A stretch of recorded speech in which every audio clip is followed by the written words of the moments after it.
Alors, vous savez, il y a souvent des contresens, mais qui correspondent quand même à une réalité.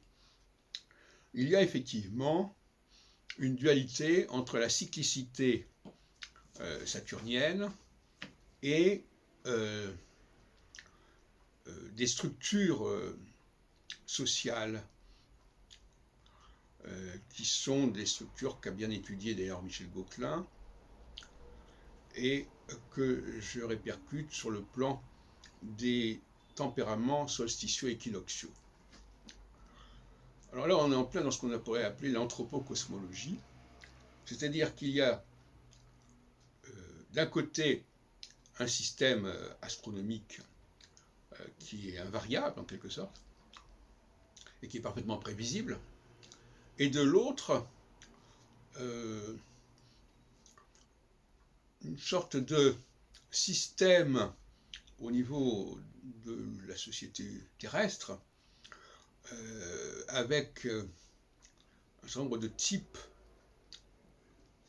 qui vont assurer le fonctionnement de cette société, mais dont on ne peut pas déterminer l'origine, si on peut dire. C'est-à-dire on ne peut pas calculer qui appartient à ce type ou pas. Mais on peut l'observer. C'est comme pour la question juive dont j'ai parlé récemment. On ne peut pas savoir qui est vraiment juif au départ, à la naissance, mais on peut observer les réalisations individuelles. Et bien là, c'est la même chose. On peut observer que telle personne est solsticiale ou équinoxiale, et éventuellement que telle personne est martienne, jupitérienne ou saturnienne, sans passer par le verdict cosmique. Et c'est ça que beaucoup d'astrologues n'ont pas compris, c'est que l'anthropocosmologie, elle est duelle, elle est dialectique.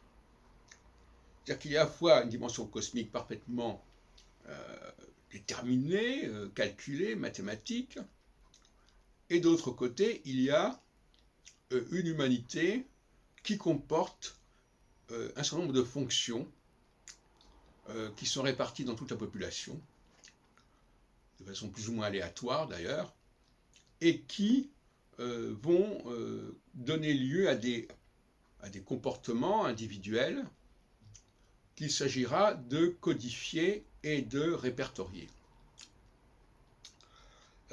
à la place de ce qu'on appelle le thème natal.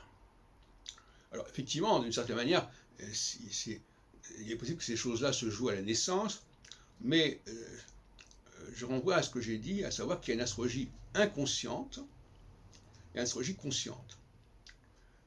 En fait, c'est un peu plus compliqué que ça. L'astrologie consciente, c'est celle de Saturne qui passe sur les équinoxes et les solstices, tous les 7 ans. Et l'astrologie inconsciente, c'est tout un processus de typologie sur lesquels nous n'avons pas prise, mais que nous pouvons identifier et que nous pouvons exploiter.